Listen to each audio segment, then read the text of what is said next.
Sim, é verdade, nós mandamos uma carta para o presidente do parlamento para pedir reunião para cancelar a lei de emergência. De como o presidente do parlamento, por sombra de nossa constituição, o presidente do parlamento é a pessoa mais alta de nossa constituição. Seguro do parlamento também, no ministro-presidente de maneira opinião está querer.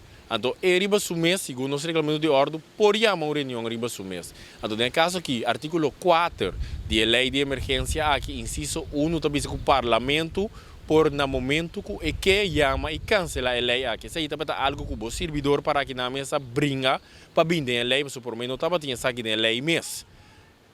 No momento de quando você pede para cancelar essa aqui, não tem que ter mais cifra na ngaba, é mais tem uma margem de cifra que também queda para sempre, mas com cifra de toda outra maleza, banda de sei, não se toma nota com a comissão de mal uso de lei.